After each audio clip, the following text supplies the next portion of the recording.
had worked talk about what they had learned from working on arms so that the people that were worked on would get a better sense of what the people who did the work saw. And what I'd like at this point is to have the people who were worked on talk about what they learned about by being worked on to the people who did the work. Well, that's a good project. Who got worked on? Bob, how would you like to talk about? What would you learn about arms in general from your experiences? In the first place, let's ask a general question of how much more did people learn about arms yesterday? Anyone like to answer? I learned quite a lot. Good. How about the rest of you? I was saying, I think the reason I learned so much is giving freedom in the broad scope to do that much work on the arm. I never have the confidence, I don't think, on a night session to do quite that much work. Well, on the night session, you couldn't get that far along. What you were doing yesterday was working on something that had been prepared for the night session, weren't you? Yes. One of the things I think, Andy, maybe you should remember this. I think what should be done is that we should speak to the teachers, because I think in general we've let those arms be stepchildren. There are lots of reasons why this has been so. But I really feel that you get to the 10th hour and you really know very little about arms. I think maybe we should look to revising this. Okay. One of the things that I had learned in Andy's question of asking us what we learned by doing the general discussion made me intellectualize what I think I saw yesterday that I had just mentioned before you came in, and I'll mention it again, that I felt like you led me very, very well in discovering something, which was that with a little bit of work on Sharon's arms, and then going to her spine and her ribs, I mean, it made the aberrations, that work in the arm made the aberrations in that spine and the ribs so obvious and so available. It wasn't hidden by what had been done through the shoulders and arms. This is often the case. And the way that the arms, you see, the arms have taken over the hiding of what has gone wrong in the trunk itself. You know, one of the things that never ceases to fascinate me in this world is to see how people who haven't the foggiest ideas that they are aberrant manage to subconsciously do something to hide their aberrance from their neighbors. You watch it and you'll be surprised too. They don't even know that that word applies to them. And yet unconsciously they have compensated in such a way that people will not see it, as Sydney is recording right now. I feel it's not only cosmetic, but it's connected with many aberrations. There's a very low threshold, or very low level kind of pain. And that there was one word in your first sentence that I didn't hear. You said, I feel that it's not always... Not only cosmetic. Oh, cosmetic. Cosmetic or social. But there's a kind of low level of pain that, and I know from my own experience, I've experienced as things straighten out, I feel I get back into certain kinds of pain and so forth. And it's clear to me that I probably never even consciously sense these pains. That the compensations come in because as soon as I or someone else feels it, you try to squirm away from it. You squirm into a different position. You don't even know it consciously, unconsciously, definitely. Thanks for leaving, and you don't know how I need that. It doesn't register, and as a result, we're constantly like an oyster making a pearl. That's a very good thought. I mean, it's a significant thought. And it really, there's no question that it operates in many, many cases. But as Rolfed, you see, I am calling to your attention the fact that you have not had enough training on arms. And in a way, I'm blaming us as teachers, but I can't blame us too much because it's a question of time. Also availability? Perhaps, but it's a question of time. We just don't have you long enough. If, for instance, we were running a school and each one of you had to come to that school every day for three years, we could afford to be much more fussy in what you knew. But you see, we don't have the time for that, and we can't get the time because we don't have the money. And so the merry-go-round goes round and round and round and round. But the only trouble is it does not come out here. It doesn't come out anywhere. It just keeps going round.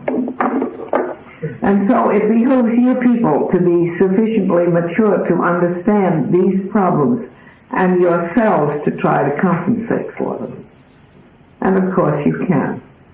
You can by going back to your books and seeing the kind of thinking which has given rise to this work in general and keep applying it to corners where it is unclear in your mind. It's the only way I can suggest. Thank you. Any of you got any comment on that? Any of you say, well, I have found it very useful to do so and so. You see, the trouble with you people, and I don't mean this as too personal, I mean you people as a generation coming up, is that you are used to having everything laid out for you. In schools, in classes. Everything is laid out for you. You are expected to know so and so and so and so and so and so. And you are not expected to know this and this and this and that. And very young you learn this. But surprisingly enough, life ain't like that. And the things that you don't know in the real life are the things that defeat you. And yet, as you come out of the education which we as a culture give you, we haven't told you that. We may have told it to you in words, but we haven't made it apparent to you in deeds. And you're big boys now, and it's pretty near time you grab hold of this fact. And you realize that it's you who have to go to these sources. And the sources are not always books. Your sources are definitely not only occasionally books. You heard me say over and over again, we've got to rewrite the books. I think you're beginning to understand what I'm talking about. I found that at the end of the Rolfed training, the basic training, that it was a point of departure, so I could discover on my own things like armor. It's the only way you ever learn. The only way you ever learn. In saying that, I am damning us as teachers. But if that's the facts, those are the facts. I can't help it. And what we are trying to do with you people is send you out as independent workers, looking and looking and looking. And when you find something that is really significant, don't keep it to yourself. Bring it out, lay it on the table, invite discussion, write it up. It's the only way we can learn. Although at times, Dr. Rolf, I feel like I'm caught in the broken record syndrome about the business of writing it up and what you're saying right now. I still, one of the things I appreciate the most about it, I think the Rolf training is the along with the training comes all of the unknowns and how much is still unknown. And I think that's, to me, what was lacking in early education in both education and religious training, is that everything was taught as known. That almost everything was supposed to be known. It was a question of learning all of these known things. And the unknown was covered up. And well, of course, religious training is a special ground by itself. Let's not get into that one. Well, but I agree. War training does give you the opportunity to go out and see what you do know. Well, but there's one find out what you don't know. Our training shows you the raw data to which people have always had to go in order to get a theory that they can put into a book. And we're sending you back to the raw data level. And we're trying to teach you how to deal with raw data and to see that because John Jones says that that raw data leads him to believe so-and-so, that isn't necessarily what that raw data is going to tell Susie Smith or you. And oddly enough, this is the world we live in, and very few people ever call your attention to that fact. You got something on your mind? No, ma'am. That's Bob over there, isn't it? Yes. So that this is the reason why when I come in here in the morning, I don't make a great to-do over just pouring words out and expecting you to hear them. I let you sit and fret for a little while. How are we going to talk about it? What do we know? Because this is what living learning is about.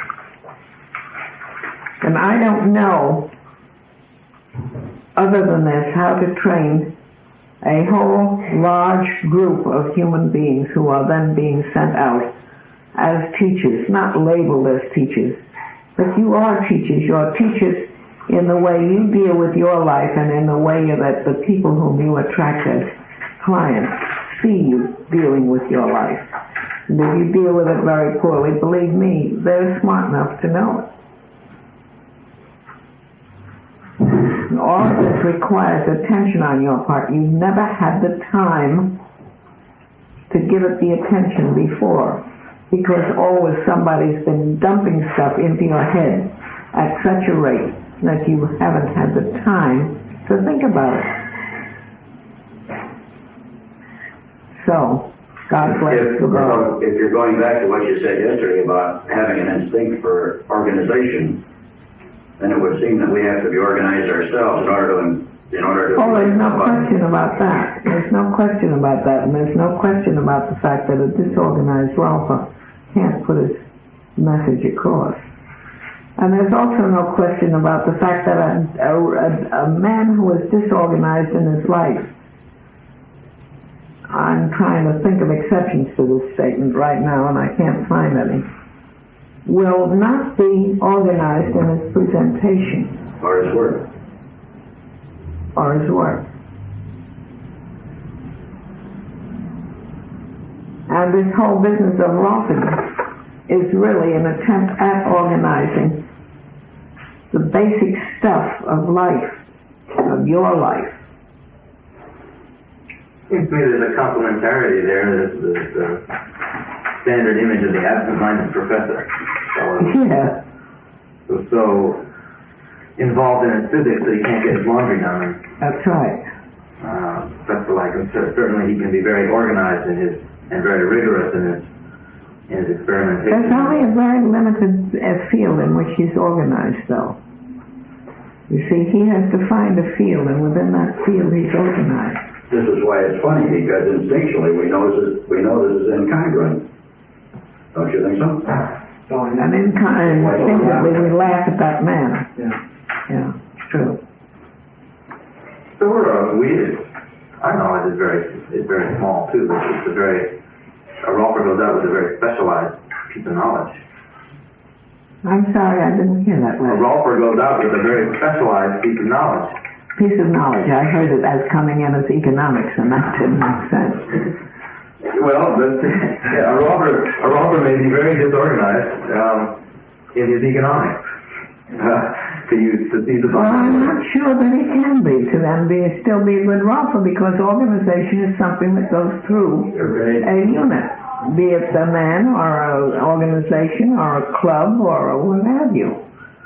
If there's organization there, it goes right through the unit. If there's no organization there, the disorganization is apparent in every member. It's again the holistic theory. Good. Then our lack of ability to attract money would be some. There's some reason why we're not attracting money. There's some good reason why we're not attracting money, and I haven't found out yet what it is, but I know that it's there. Have you ever thought that it might be preservative in some way? Right. Yeah, and it may be a question of protecting us. Yeah. You see, if somebody tomorrow gave us $3 million, we'd get so involved in spending it that we would not have the time to sit down and really look at what we're doing.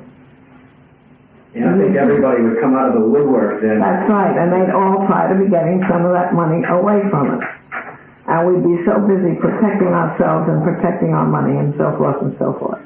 I thoroughly agree that not having money has certain advantages. On the other hand, it has certain very serious inconveniences. Well, if we were that well organized, then what we would do would be to create just the amount of money where that wouldn't happen. So that we have Talk realities, Danny, huh? This is good theory, but very poor reality. Well, a couple of 100,000 we could spend really easily on the building. But on the same basis, we have to have greater degree of organization as an organization. That's right. Before you even know what to do with your money. That's true. I am, It would seem to me. I agree. I am relating to what Jason said yesterday with the little model that we were talking about. You had a totally kinesthetic energy level in human being, and we got the conclusion of where you have a totally rational man, and then Jason went, but then what are you going to do with a rational man in an irrational world? And I think some of what we're doing, if we look at it on an organization level, could be that too. I mean, we are... Don't talk quite so fast, Sydney. It doesn't get across to me. Okay. We are building organization, but we are still working within a world that is basically disorganized, at least in terms of in our terms. That's true. So and you see, it's rather hard for you people to understand what is really going on, what I hope is really going on in this room. That literally you people are being trained to go out into the world as shining lights, hopefully shining. Not simply as professionals doing a professional job, but as somebody who by your living pattern is going to exert pressure for change on people. And I think there are people in this room probably who could quote you chapters and verse on changes that have occurred in other people's lives because they have seen the organization that goes on in the lives of some Rolfeds. I'm sure that's so. Could myself, I really exerted myself. But you see, what I'm driving at now is trying to make you conscious of your role. Now, aren't many people trained in this, with this goal in the world? There are a number of people who by instinct have a certain degree of organization, and they go out and by contamination, so to speak, succeed in organizing other people. But there are a great many, there's room for many, many, many, many, many, many more. And I'd like you people to see that you are creating organization in this world. And I don't mean creating organizations. I mean creating organization in this world. And that is your job. Your job is not to earn $40 or $50 an hour, Rolfed. That is only incidental. So how do you feel about it? Do you think you're equipped to do it? Absolutely. not equipped but dedicated. Not? Not wholly equipped, yet definitely dedicated. Okay. That's the first important step. It's the first important step. Dr. Rolf, we have two models this morning, Yeah? Adrian and Francis. And before I bring Adrian in, I wondered if you would like to say any last few words about arms, elbows, and shoulders before. Well, I think Adrian is a very good subject to bring in for that. Sure. All right, then let's take a 5-minute break. Now, wait a minute. I don't want to do this talking when Adrian is in here. All right, fine. But Adrian is such an outstanding model of an ectomorph. Absolutely outstanding model of an ectomorph. And Francis is an outstanding model of an endomorph. Look at it in that sense.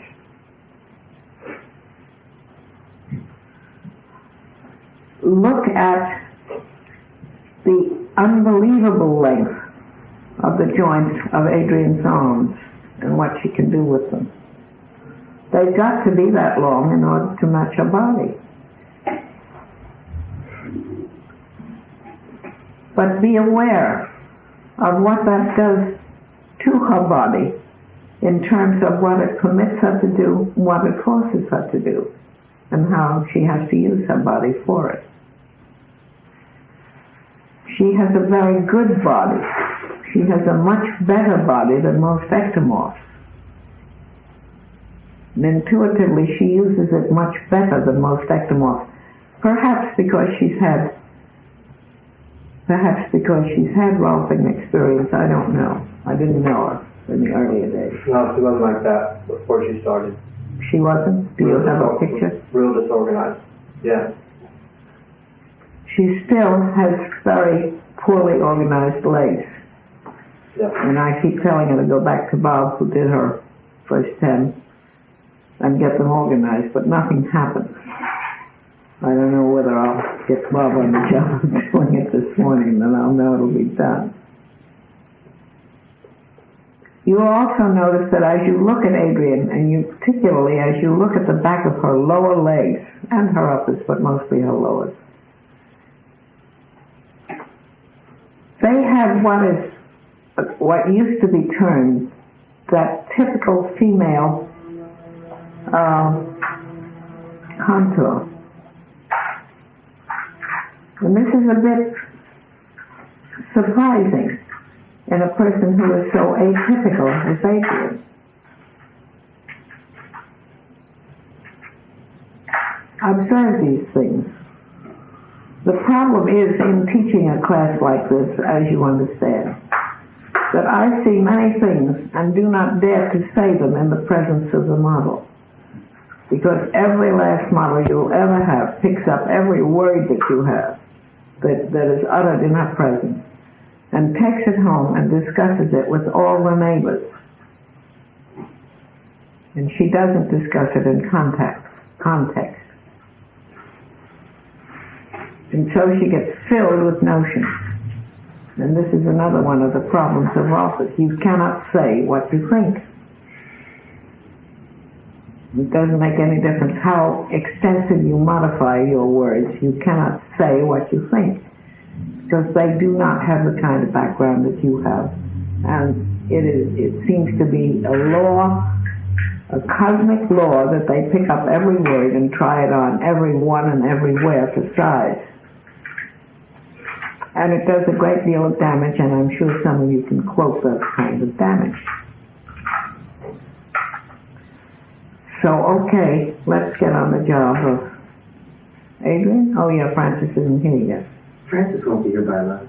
He'll be here at close to 11 as he gets here. Really? Okay, let's get hold of Adrian. Let's take a 5-minute break. All right.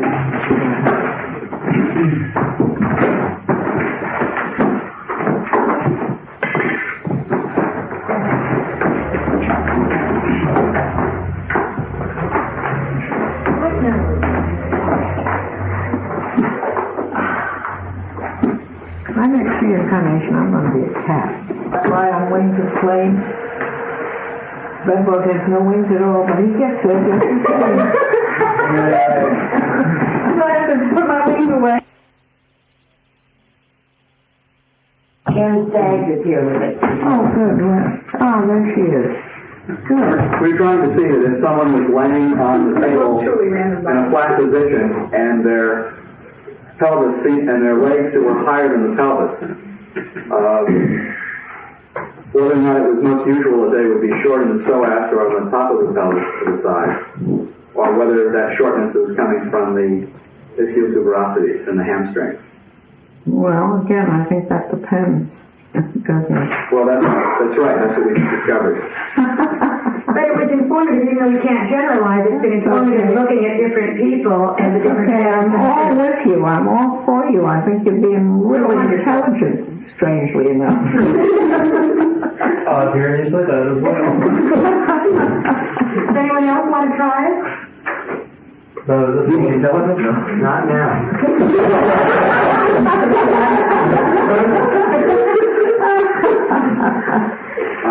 my notes here that being intelligent is possible for all. Well, New level. I have another subject that I would really like to discuss if we feel complete with this one. Is there anyone who wants to talk a little more about the triangle and the legs?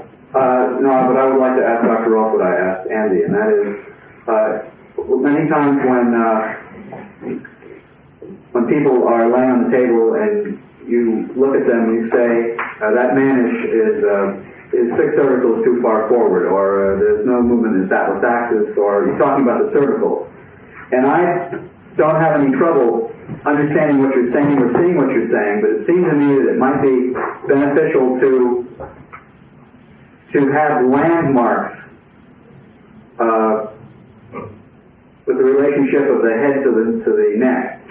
And I wondered, I'd asked Andy in chiropractic school if they taught people that directly behind the mouth is the atlas axis, and behind the tip of the chin is the 3rd or 4th cervical, and so forth. I wondered if you would have any training or observation about it. Do you have any generalities? When you look at the tip of the chin, does that mean anything to do with the relationship with the cervical? You talking to me? Yes. I don't see the tip of the chin. I don't know how I know it's the 3rd or 4th cervical. You just perceive It's it. not a rational process with me. It's just something you perceive. It's just something that's there. Uh-huh. Do I know that your eyes are blue if I look at them? No. You know, I mean, it's there. Would you teach us how to do that, Dr. Rolf, this morning? I beg your pardon. I was just saying, making a joke due to my own frustration behind the whole matter. I was just asking you to teach us how to do that this morning, if you would. Yeah, that's today and tomorrow and the next day. You each take a placebo. And But I do insist that after you struggle with it a while, you'll have it. There's no problem about that. And it's not a question of intelligence. It's a question of some other method of learning which we don't ordinarily look at and we don't ordinarily try to analyze. We're not analytical about it. Seriously, do you think that it's not something that you had when you first began this work? I don't think so. Something that developed. I don't think so. I think it just happens that if you're interested in this and you keep looking at it, you see it. I don't think everyone will see it. But I think many people will see it. And of course there will be selectives. I remember, for example, how surprised I was when Dick Demery was maybe 14 years old. He came in and I was washing dishes one very hot day, getting ready to move and all this and that, and you know, the usual stuff that piles up at moving. And I was really beat. And as I stood there at the sink, I was complaining that, oh, my back was killing me. And he came over and he put his hand right on it and he says, yeah, there it is. And this was a 14-year-old kid that had never had any training about it. He just had that aptitude for seeing. Now, I don't think his brother would see that even today.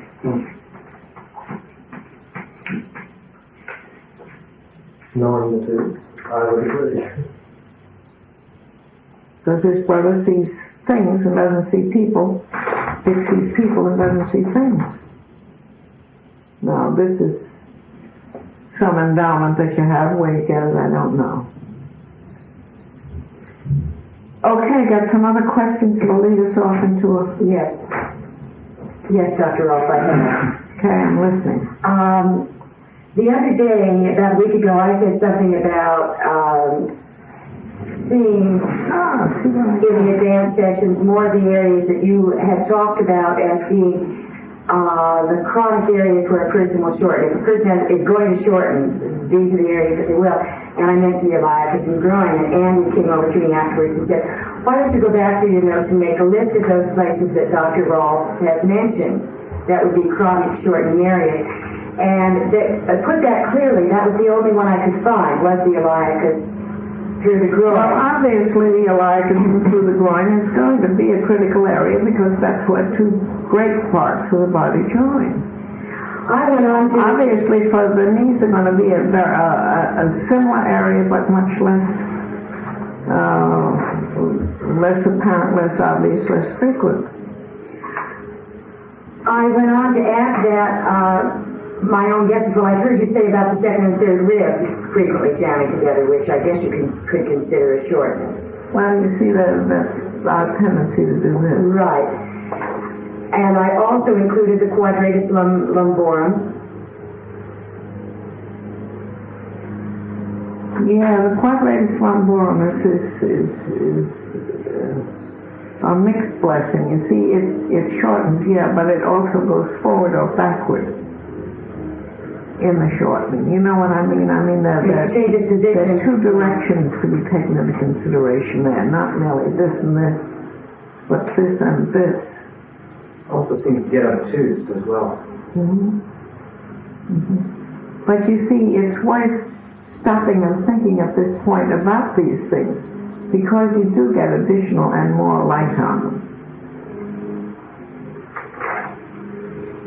I have a question, and that is, it just occurred to me that in that movement of the quadratus, when you have someone that has a severe scoliosis, like Julie Washington, for instance, and that rib, that 12th rib, is really wrapped, almost distorted in its shape, and it's dragging the quadratus, does that, or can that really affect digestion because of the pressure that it puts on them? Sure it can.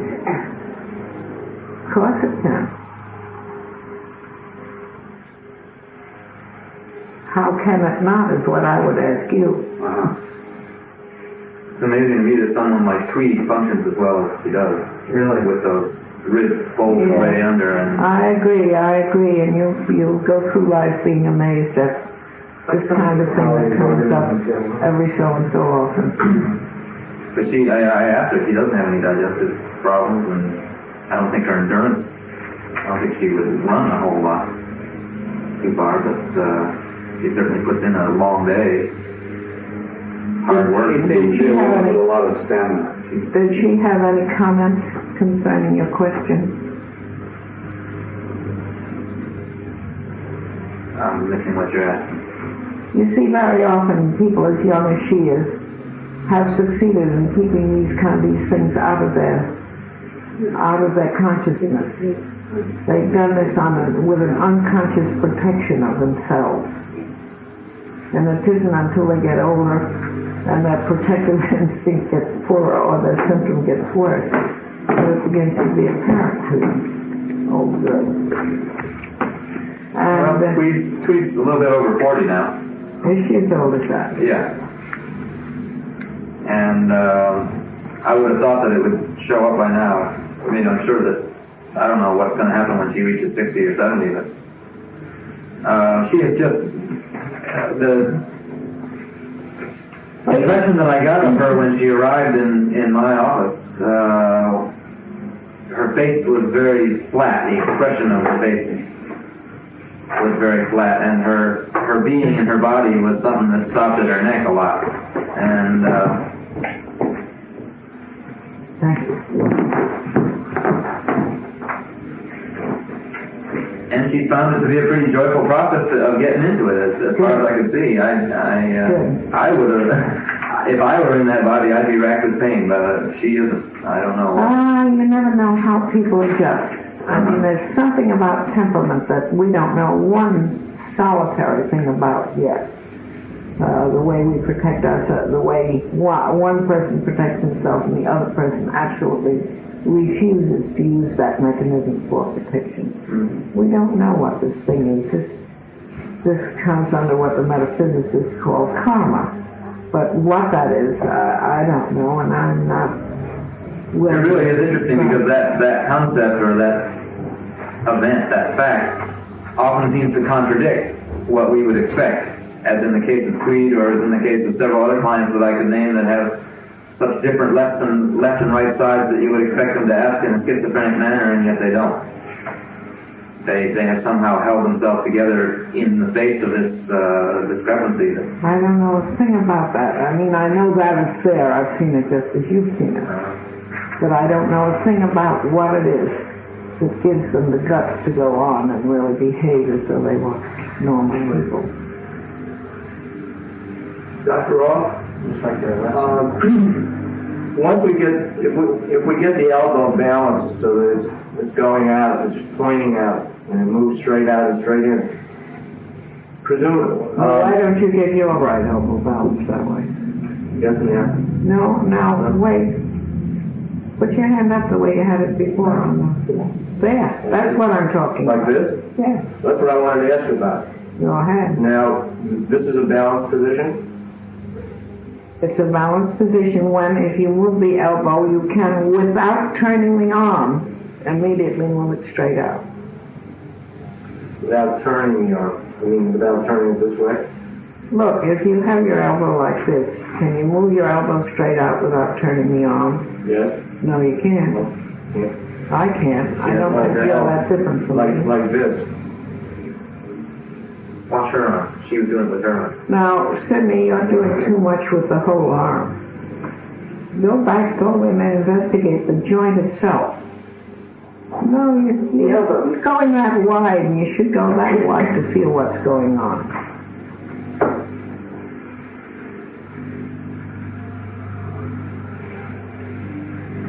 Yeah, there's pulling forward through here, and through. Not as much rolling as pulling forward, sure.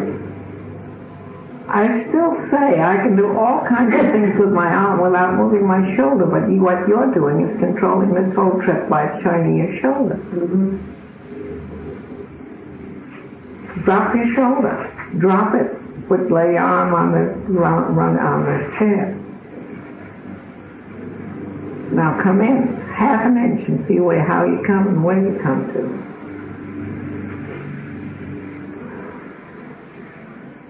No, I'm using Yes, this. I'm not using down here. Well, let me try that and see how well you get along with it.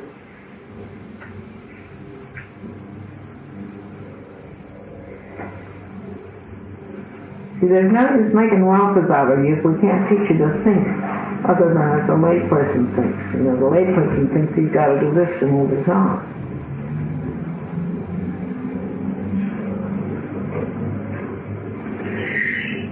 So the rest of my question was, assuming that the elbow is You balanced. fellas doing anything with that? Yeah, it's trying. Keep working on it.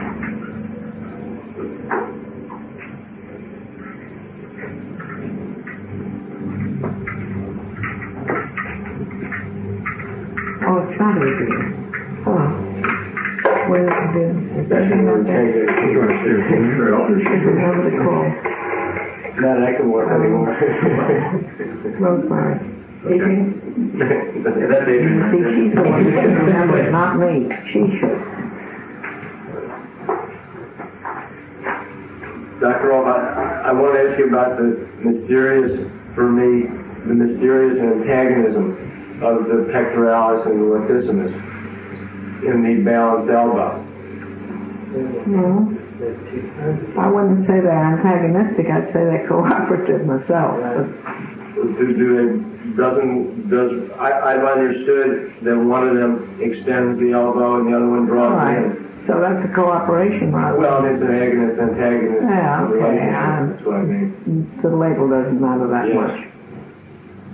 What about it? And, well, also, yesterday you mentioned that one of them works from the outside and one from the inside of the arm. Well, go and find the Well, the insertions Go find them. are here and here. Here, right here, I can feel them in here. So is it going to work at any place other than the insertion? I mean, where can it work? Well, but to me, it feels like the insertions are both on the inside of the arm. So the latissimus is more Have to you the outside. palpated it? Got my finger on one right now. Take a look at all this.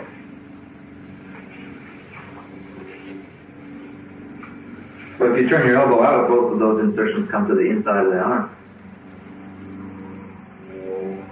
To the medial edge of the humerus. Do they not? Insertion of both pectoralis and latissimus.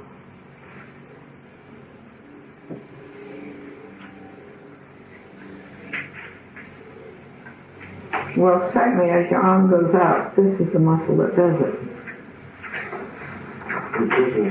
Yeah. Now wait a minute. Let's look at the triceps. Let your arm drop. Now do not move the upper part of the arm, but move the elbow a half an inch. That's what I'm talking about. Now drop it just by dropping it, not by moving it, but by dropping the holding. That's what I'm talking about. Now come in.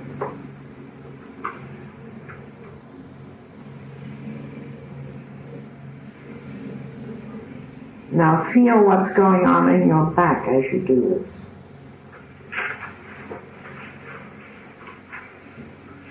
Anybody over here got something to say?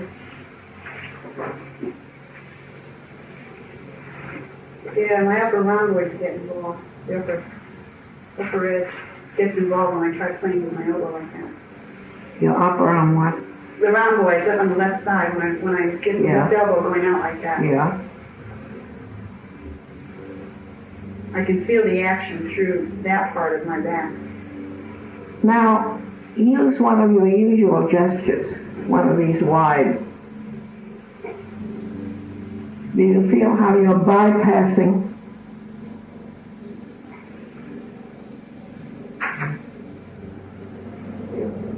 See, you're not involving the mechanism that you have. You bypass it.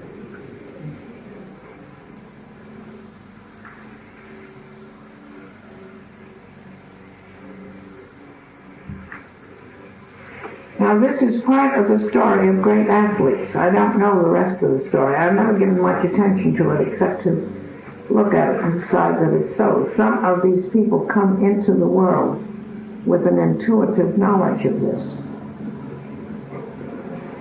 And the rest of us throw ourselves around.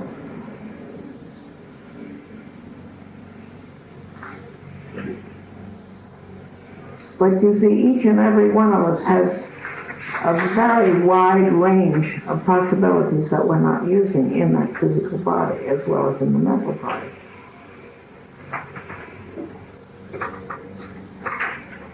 Now, to what extent you want to teach this to the people that you're working with, I don't know. I do know it's harder to do than it is to just work on them and have them say, oh, that feels so much better. But to what extent you want to be teachers rather than doctors, that is the thing that's going to determine the answer to that question. Now you see, you can create a population which has much greater physical capacity if you can get a class of half-grown kids and really teach them to put attention into how they're doing things. And you see, they don't do it that way. They don't teach it that way. They just tell them to get out. Have you done it? No. Well, do it 10 more times. Come back then. Have you done it? No. Do it 100 more times. Have you done it? No. And this was the good old-fashioned method of teaching that Dr. What was her name? That German woman that came to Yale. Oh, yeah, you're talking Madame Menzendy. She had been taught that way, and she brought that method of teaching with her because she didn't know any other. And so this thing got pretty well implanted into the American culture of physical education. And it's not my idea of physical education. It's physical repetition.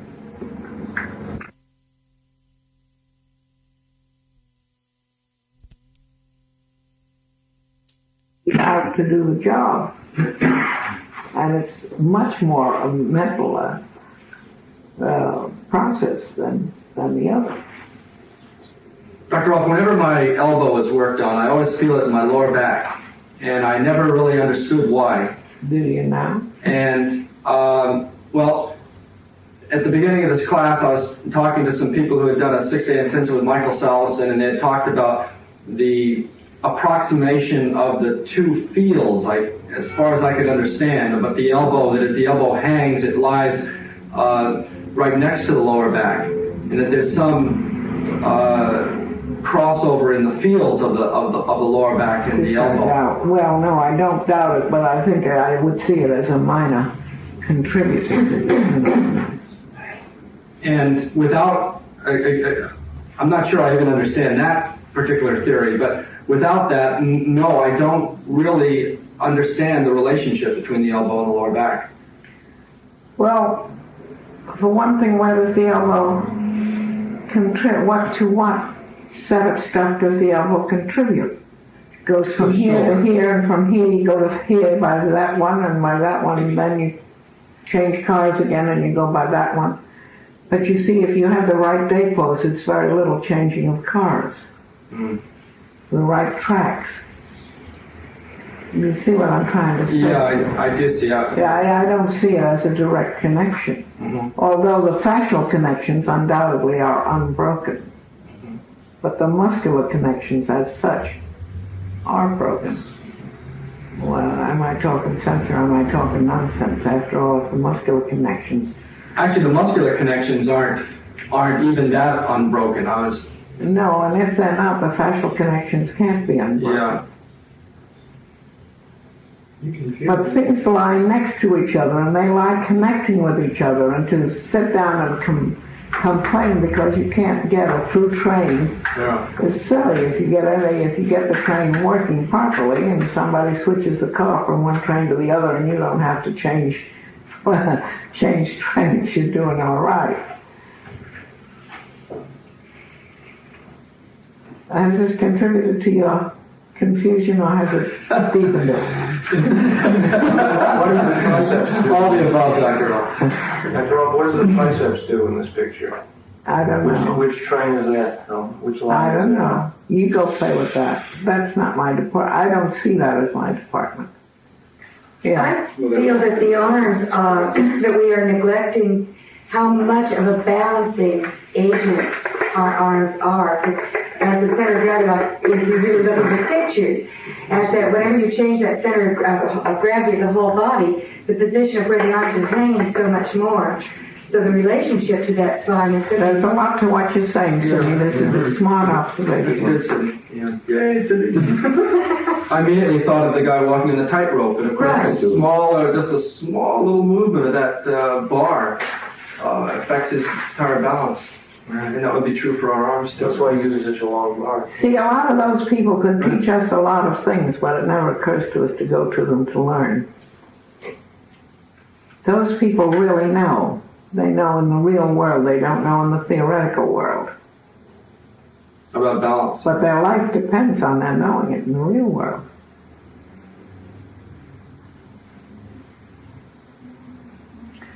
And I agree with you, Sydney, that is a field where spending some time thinking may yield you quite a lot of certainty as to what's going on. Be interested to go and watch some people doing gymnastics and things and how they use the arms for balancing, where they put them in regard to various positions. Or just watch your photograph. Well, and photographs, right. I mean, more subtly, all the way down. What people are these? Athletes, gymnasts, moving very slowly, and you'll see the very slow movements to the arms. Yeah, the balance beam work is a good example of that kind of thing. Same in ballet.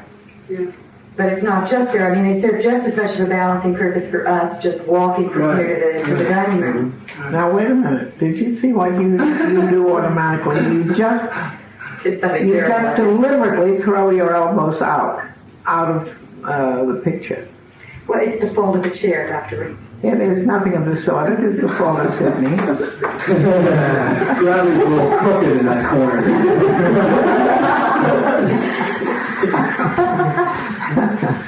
Have you ever been to a place in the earth where gravity is different? I just thought of that. There's a place, There's Santa Cruz. well, there's a place in Virginia where they advertise it. You go into this house and you sit on a chair and it's on the wall and you walk. They've got the house all turned around, and they claim that not only is the house built differently, but actually gravity is different there. And there's a place in Santa Cruz. The place in Santa Cruz where all the trees grow at an angle. There's several places like that throughout the world.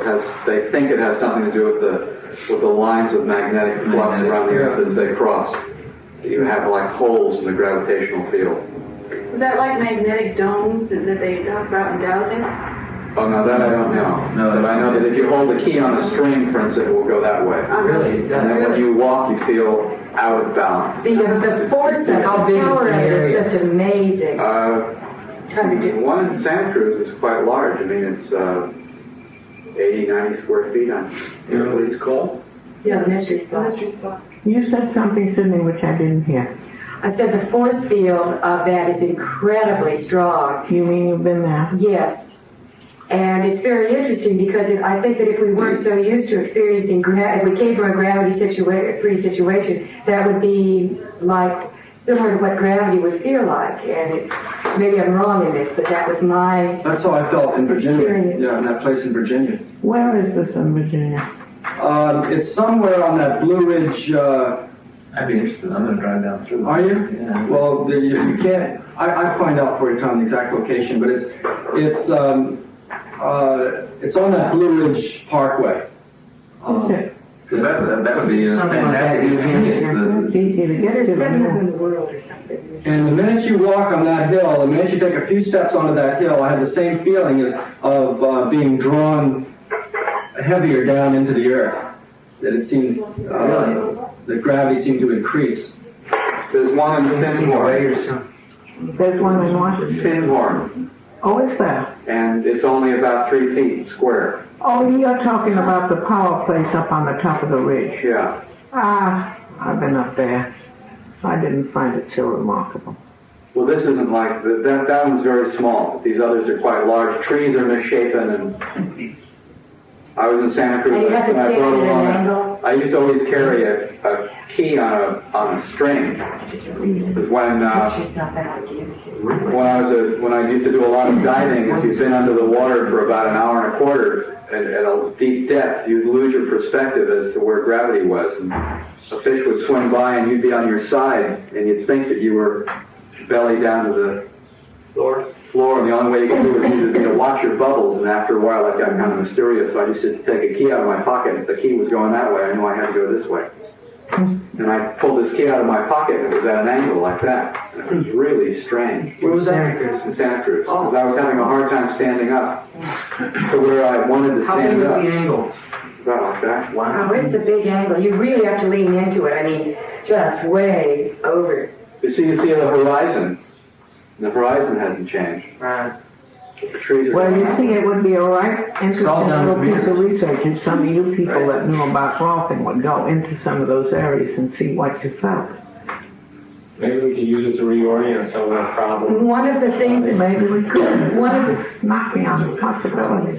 Yeah. One of the things that they do as an introduction, just as you're getting on the periphery, is they'll pair you off. They'll have 2 people, and they'll have you stand here on, I mean, it looks perfectly level. One person standing here and the other one here, and they'll say which one looks taller.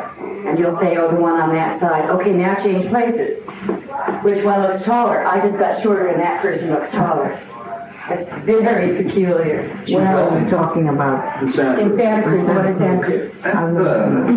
I would think that the state physical researchers would have gone out there to find out what the hell They was going on. absolutely deny its existence for the most part. I've seen no real theses written about it. They just don't know what to do. And You mean they just pretend it doesn't exist? well, There's no I've never seen really anything well written about it. Well, you see, what they do is they apparently direct their attention, and in directing their attention, try to direct the attention of anybody that's reading their stuff away to another problem. Which is how all of us solve our insolubles. We just live with the doggone things. Has anyone looked at that angle as compared to the, kind of fields? Yes, and I don't. I know that they've found 7 or 8 of those worldwide now. Where are those things reported, Andy? Do you know I that? have no idea, but I would guess that some geophysical, Yeah, they would have to. maybe the United States Department of Geophysics would know. Logical. I didn't know there was one in Virginia. Yeah. It's a whole mountain, it's a whole hill. It is? Yeah, it's a whole hill. It had entered my mind when, It's not that they would be willing to run the parkway across that.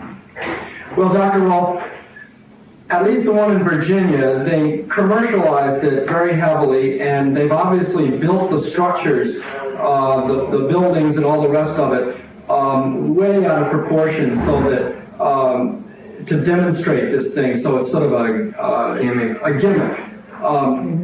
And the change in the force of gravity, I'm sure that there would be people who would go on that hill and feel no difference. And I felt a difference. Now, who knows? Am I suggestible? Is it because of, I don't even know. But what I'm saying is that the difference is not strong enough to really cause a danger to traffic or anything like that. Well, yes, it's not strong enough to cause a danger to traffic, but this they don't know in the beginning, and they don't know what influences affect it, and what will may strengthen it, and so forth and so forth. Well, I disagree. You're not allowed by airplane to fly over the Great Pyramid, for instance, because it takes the magnetic instruments on an airplane and drives them crazy. But that's not true about this place in Virginia. I wonder. The one in Santa Cruz, they've left quite as it was. The way they noticed it was that someone had built, a person who owned the property many years back, 50, 60 years ago, had built a little cottage or shed up on the hill, and it started leaning and sliding down the hill. They didn't know quite what it was, and then they really started looking at the trees, and they went, wait a minute, all the trees are very peculiar. And they've left it they really haven't built anything commercial around it. Mm-hmm. One of the interesting things that the man did say was that animals will not go into it. Birds won't fly through it. Mm-hmm. Really? Yeah. And you cannot walk in the middle of it and not know you're being affected by it. It's impossible. Really? It's very strong. And this is not in the building, but this is like on the ground. It's on the ground, and it's like you walk through a door and immediately are affected by it. It's a very sharp delineation. Yeah. Not a gradual. Well, now you see all of this material is distinctly of interest to people who are claiming to be working through the medium of the gravitational field. What we should do, really, is to get some of you people that are fairly well along in the understanding of Rolfed to go into those areas and to try to work there and see what you find. That had entered my mind one time. One of my clients had said they went to the mystery spot, and I hadn't thought about it in years, and I thought, wouldn't that be interesting to do some sessions in the middle of that? But my thought was that I remembered how uncomfortable I felt. I didn't know that I could do the work, but it would be fun to try. And you didn't know how the other fellow would feel, and you didn't know whether the fellow that you picked as your model was going to be a sensitive or an insensitive individual. All of these things. But I think that it's quite important that any and all of you understand that there are these kind of problems around which we are doing just what everyone else does. We are talking about something else. When we come near that field, we turn our head away and start to talk about a different subject. The day is going to have to come when we look this thing square in the face and think about it. But we can't do that unless all of us understand that there is a problem here, that there is something interesting here. Well, one theory that had been put forth was that spot had once been the North Pole, and that there had been a shift in the earth. Well, shucks, man, there is many spots that have been the North Pole. That earth must have been just dancing. Right, there must have been a lot of spots between that and the now North Pole until it became that. And there's a whole period of a very sudden shift. That was the attitude of yeah, there is that. That's the attitude of why the woolly mollusks, the woolly mammoths were trapped at. Right. And what about the evidence that Velikovsky had behind his theories? Is any of that accurate at all? I can't refute all of Velikovsky's evidence, but as far as I can read, that whole cataclysm thing would had caused much more than the simple changes that he was talking about. I don't know about his theory, but the facts that he's basing on. Will you talk a little louder, please? I was saying that the facts, if they are facts, and I don't know that they are, but the information that Velikovsky was, showing his theory on is very interesting stuff. I'm sure it's very interesting stuff. And I'm coming from belief also that from my reading of astronomers, I tend towards the science, towards a rationalistic type of thing. But anyway, that it won't stand up astronomically, Well, according to a lot of other readings. Is it Velikovsky? The thing I like to buy is that the crust of the Earth is floating on a layer of material that has a piezoelectric effect. That when it's in a field, is solid, and when that field disappears, the layer suddenly gets fluid and liquid. And that the Earth somehow has gone into a null field place or a canceled out field. Well, he was That layer has gotten fluid, and suddenly the weight of the polar caps with the Earth spinning came out like that. That's something that needs to be said. Yeah, this is, because you're touching on this, another thing in Santa Cruz is that it is like a solid whirlpool or tornado. It definitely has that vortex that's going right into the center of it. Mm-hmm. And when I was there, I couldn't remember what way everything's supposed to turn in the physical universe, whether it's clockwise or counterclockwise. And I was asking myself that because the whole place seems so reversed. That my assumption, my feeling was that vortex is probably turning in the opposite direction from what is normal. Well, I observed that there's a clockwise rotation in the northern hemisphere. That's right. Counterclockwise in the southern. And you're in the southern. And this was counterclockwise. So it would be southern. No, it's in the northern hemisphere, but my feeling was that it was in reverse and I couldn't remember it. So if it is clockwise in the north, this place was counterclockwise, so it is in reverse, which was very interesting. If you watch water go down the drain in Australia, it's different than it is here. Is that really true? Yes. I've heard that. I haven't seen that. Who's seen it? Well, now let's come back to Rolfed for change, huh?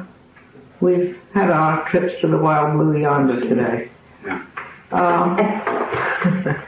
Okay, can I have another trip? This is a different trip to the Wild Blue Yonder. It'll only take Well, a minute. let's hear it.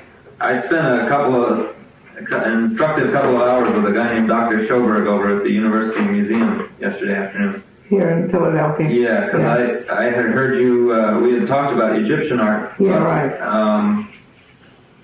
Dodge mentioned to me that you had mentioned Sumerian art, and I wasn't familiar with Sumerian art, so I went to see this guy who knows about Sumerian. Do they have a good exhibit over here? I didn't see an exhibit. I saw a lot of books.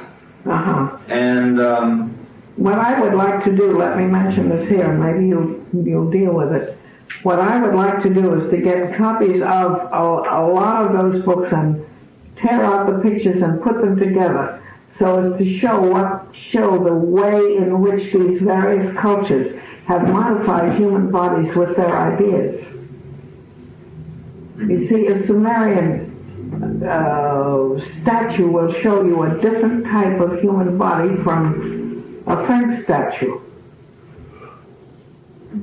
Of course, there's a certain time change in there, but I'm sure one could go out and find it on the same time level. Oh, it's very interesting to follow this thing through from at least for me. Well, it would be very interesting to me, and if it were possible, to get a hold of those books, and as I say, to wreck the books and put together one book that showed how men's ideas have insisted on modifying men's bodies. I think that this would be of great value to us as Rolfeds. The early Sumerian statues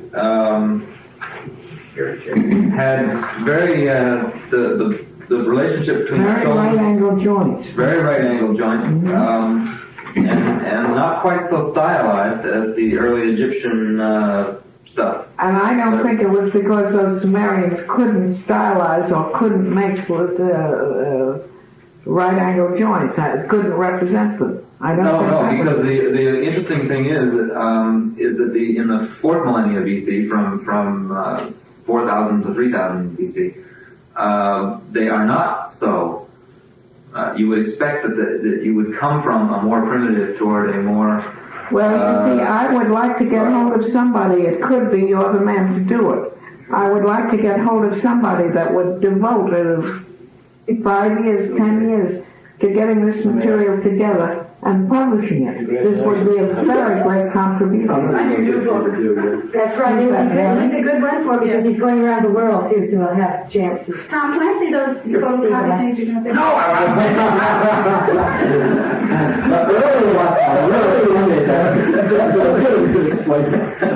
Have really anterior lumbars, and That's right. not a That's right. not the and then they get into sacred art, and then they start making this thing part of their sacred art. And all of a sudden, the thing lines up in the familiar way of the Egyptian statues. I think you've all seen those the lion-headed man head with the wings of a lion. About the same time that you get that, you start getting these right-angled and they're softer bodies than the Egyptians. It's a different thing, and I can't put it all in words. And I brought a couple of things, very poor Xeroxes here.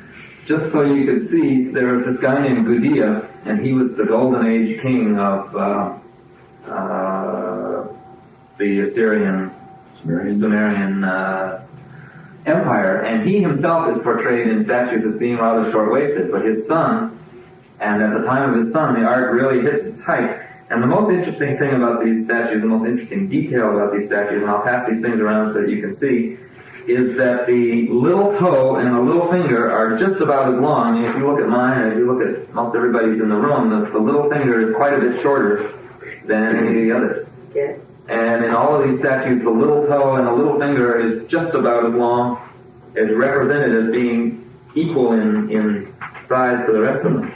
And you can see that this guy is very flat on his feet. I don't mean that he has flat feet, but that he's very well grounded. And that was something that I didn't even see in the Egyptian art. The Egyptian art has that folding little finger. And, Well, you see, I would like to see all of this material collected. I mean, I think that this should be the function of Rolfed in this culture, to collect this kind of material and show what has gone on and imply that these kind of changes do to a certain extent account for the kind of changes that you see in the external culture. Now, these changes must have occurred first inside their heads, namely in terms of thinking. They must have. Now, I don't know who on what far planet put that change of thinking into their head, but it's hard to understand how that change of thinking comes about spontaneously without an impact of some sort.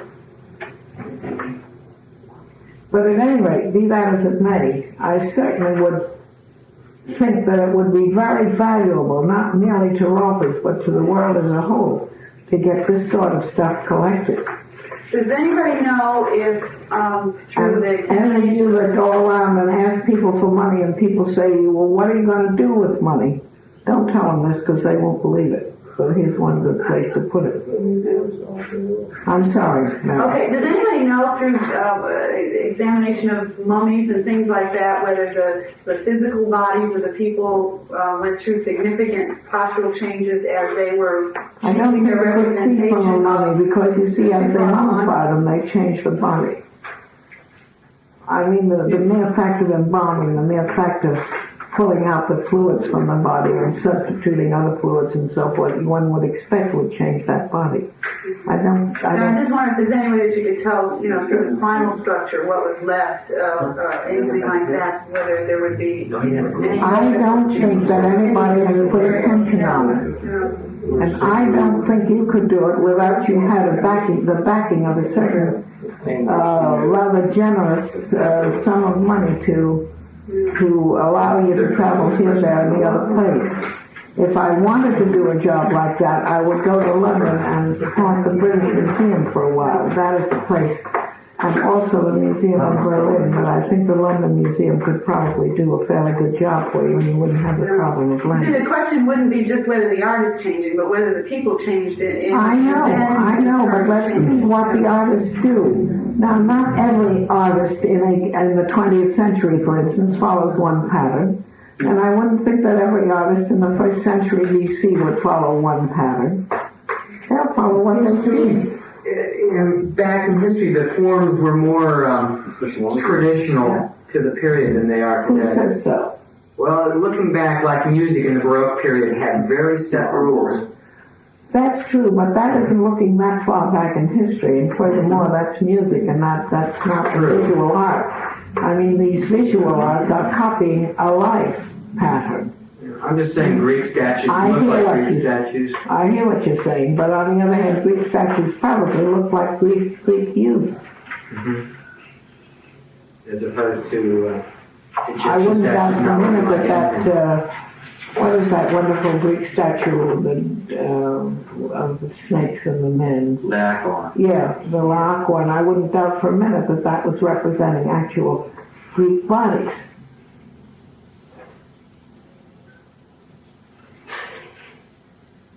Anybody who's interested in this, I would like to mention a book which a psychiatrist from New York did primarily on women, but started with the earliest primitive statues of women, like the Venus of Württemberg, is it? And on through the Earth Mothers and on through. He also brought in a lot of literature and stories, but all the way through it in each culture, Japan and so forth. He worked a lot with their statuary and their art forms. His name is Wolfgang Lederer. It's called The Fear of Women. And it kind of, I think it shows a formula if anyone's interested in really looking through. Führer or fear? Fear, F-E-A-R, The Fear of Woman.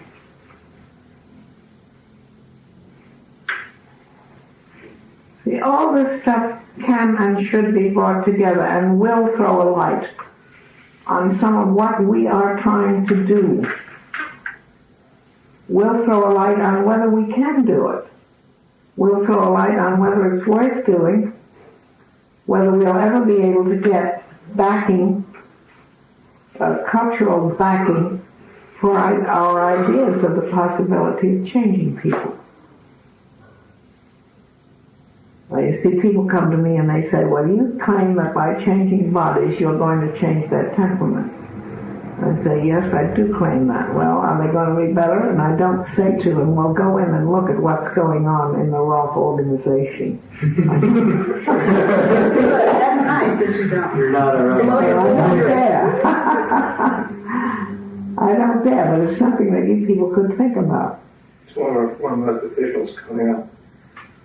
And let us not make groundless claims. I mean, if we're going to make claims, for heaven's sake, let's be able to bring forth the evidence that our claim is valid. I'm not sure about it one way or another. I'm not dead sure about it. I certainly know that you can take little Georgie, who is a holy terror, and you can make him a terror instead of a holy terror by robbing him.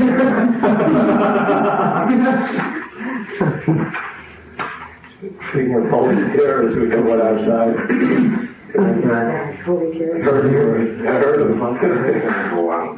I one time had a student in England who had a kid who had quite a bad temper. He had taught this kid to go and kick the door when he got into a rage. You should have seen that door. You would think the London Museum, the British Museum, would be the place to... Yes, unless you're a good scholar of German. If you can handle German really like a native, then the Berlin Museum, I don't doubt, will be able to offer you a great deal. But barring that, if you've got to handle your questions and answers in English, then the London Museum is the outstanding place. The London Museum is a gorgeous place. I don't mean physically, but I mean in terms of the service they yield. Wonderful. The Museum of Natural History in Chicago has tremendous stature. That's right close by.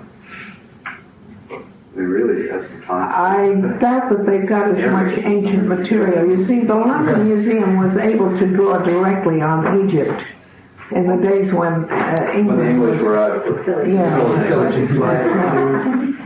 Well, I'm just saying it's someplace and it's close by where you could start. Well, yes. The other place is to try to get somebody to give you a grant to start elsewhere. Actually, you can live in London a good deal cheaper than you can live here, I think. Not anymore. Not anymore. Not if you're paying taxes over there. Well, the point is you can be poverty-stricken abroad without everybody looking down their nose at you. You can't do that on this side of the ocean. Dr. Rolf, I was looking at Lockhart this morning, and I noticed they say, and this is something I never thought about, that it's easier for the spine to extend than it is, extension of the spine is easier and has a greater potential for doing that than flexion. I don't agree with them. Well, I think the answer is in the bodies of every one of us. All of us tend to flex. Right, that's what I was thinking about. And Lockhart explains that the flexion mainly takes place not in between the vertebra, but actually at the hip. And that in the extension of the spine, that it's actually... I'm willing to listen to Lockhart, but up to this point, I don't agree with him.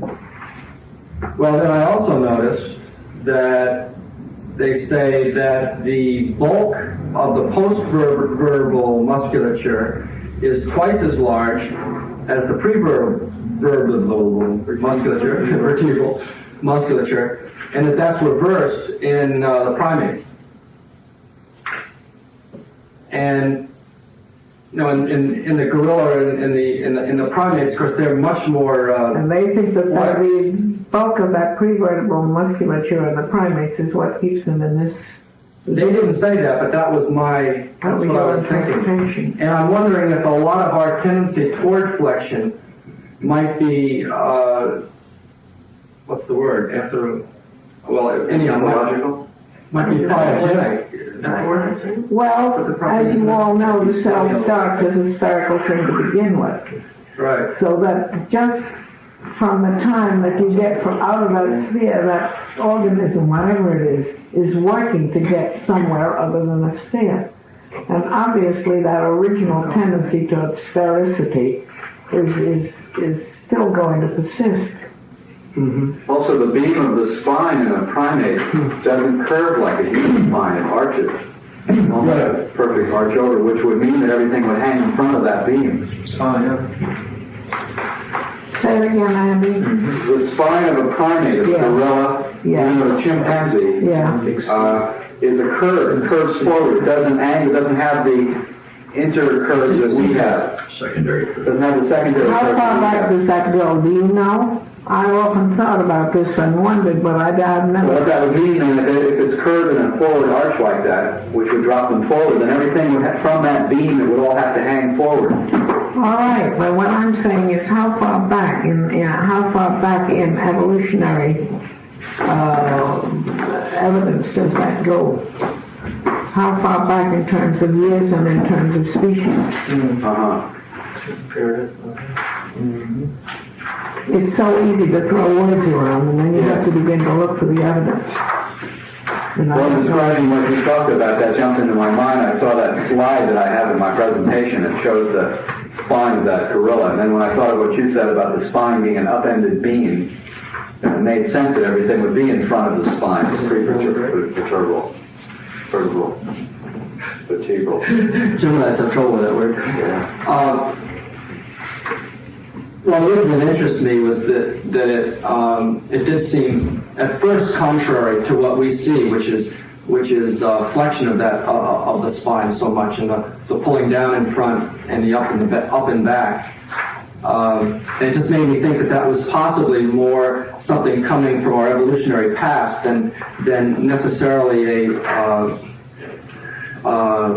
want to use the word structural, but not in the term that we use it, because of the arrangement of the musculature. It seems like the arrangement of the musculature is made for extension, for that spine to extend, as opposed to our evolutionary forebears, which was made more for flexion. Not sure what it all means, but it no, I'm not sure what it means either. It did shed some light on what I was thinking. What we need, you see, is to interest some people in museums, like the Museum of Natural History in New York, like the one in Chicago, like the one in London. We need to interest people who have immediate access to that kind of information. Someday we'll get it, yeah. To me, I think we're leaving out an important link here, and when we discuss this, we need to look at, in terms of ontogenesis paralleling phylogenesis, at the evolution of the individual, of the toddler. And I think that may shed some light on it, because they've got that same, I told a lot about this, that same inability to get the flexion out of those lower three major joints. But they don't seem to really have a C curve from the start. This seems to be here, and then these uppers are, they haven't got the normal upper curves, but there is this. Whereas the gorillas, I think, are more of a C curve in general. And as a child, a little toddler extends rather than flexes. That's one of the. But it extends maybe from this level rather than, the whole. I'm not sure, but I think we can see Maybe that. is most observable in extension when he's sitting down. A child Or sits lying down. down. How about his line on his Lying. belly? They're always pushing their heads up, right? It's almost like they're starting to on that lumbar curve at that age. I mean, it's curious that you don't see that in a young baby. You see extension rather than flexion. Really? Well, the young baby is always trying to overcome the flexion that he's been. They've gotten the lower and through the lower joints. The young baby, all the time he's in utero, he's in flexion. There's no way that he can extend, and when he does extend, Mama complains. Maybe that's why. So that his whole orientation there must needs be, if he's going to develop into a man, to extend. In the first 6 months during God knows what instinct is. I don't know. You don't need to ask me. There's The a lot of experience things. that I've had recently with a 2-year-old that I'm working with is that from the hips up, there's a lot of extension. There's a very posterior lumbar that really stretching that spine, and from the hips down, it's all flexion. He's starting. It has to flex because those three joints aren't ready to support the body yet. It with has the to knees flex. all bent. And now that I started to get some length into those joints, his back is relaxing. Good. You see, How much have you done with it? 3 sessions. Oh, well, good. Good. You're going somewhere, but you haven't had time to get anywhere. Yeah, but already he looks taller, but the height isn't coming from his back, it's coming through his legs. How does he act in terms of maturity? What happened is that the parents reported the terrible twos had gone away. The terrible twos. That his crankiness and easily irritable, at times has lessened quite a bit, particularly after the first session. But then after the second, he seemed to start to go through a kind of a cleaning out. He was getting colds, and then after the third, the colds all cleared up. Started to clear up. So that's good. Are you doing predominantly children's work? No, I'm working with about a half dozen kids right now. And you got fairly good records of it, have you? Yeah, I'm getting pictures of the kids. I don't know how we can present this work, but present it we have to. This work with children. It's hard to present because they don't stand the same way to those photographs. Well, you can't. I just talked to Stand up. that woman this morning that's an illustrator, Yeah. and she's going to call me back later tonight. And supposedly Ron Thompson is supposed to have those pictures to me by the 1st of July. And I'm asking her to help me put it together into a publishable form. Well, this is fine. If she happens to have had the kind of experience that She does that for her father, who's a surgeon. has nothing to do with publishing She books. publishes his papers. All I can say is I hope so. I've had such high hopes and they've been dashed so many times. Well, I'm going to find somebody to do it, but that's the latest. Well, we mean somewhere, some Rolfed will find somebody to do it, and I hope it's you because that's near home. But we've got all those excellent pictures. And all what you need is something better than Polaroids. We will see. So much joy. Yeah. What's that like? Amazing photograph. With the manuscript? It's upstairs. That's the guy. Well, you have a potential. Well, you see, if we really had a definite model in our minds, we could set up a children's class and set up and get someone like Lon Thompson, but not Lon Thompson, who is so involved that he can't put in this kind of time, to just do nothing but get records and then publish those records, and then maybe we have something. And this could be done, but you see, what we have to do is to have. We already have 9 children we have pictures of. And they're good. We've got some changes in 3 weeks that are world startling.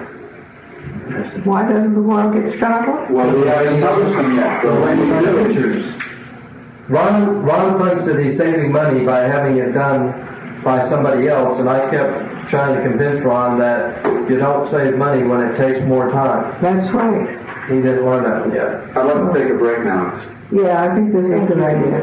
This morning's dictionary is for instinct. One is an inborn pattern of activity and response common to a given biological stock, innate impulse or natural inclination, particularly natural inclination or tendency, a natural aptitude or gift for something, natural intuitive power, that's instinct. And the other definition of instinct is urged or animated from within, infused or filled with some active instinct. Urged or animated. Instinct is intuition, and you know the intuition is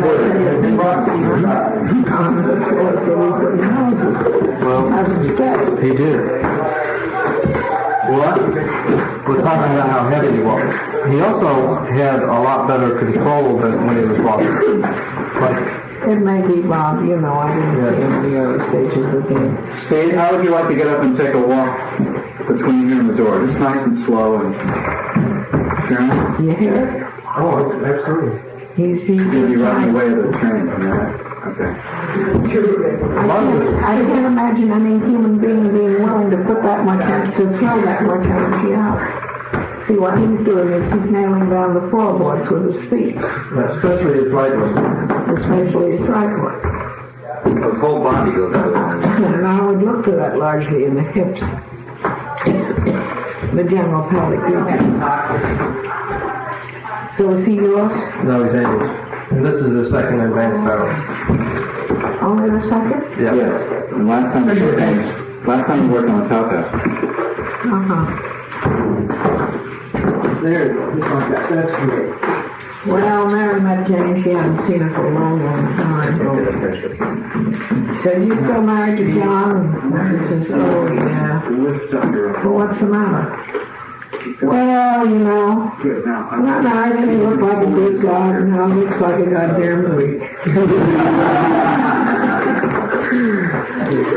What about Dorothy Nolte? She was telephoning, and somebody was laughing in the room, and of course the Rolfed was screaming, and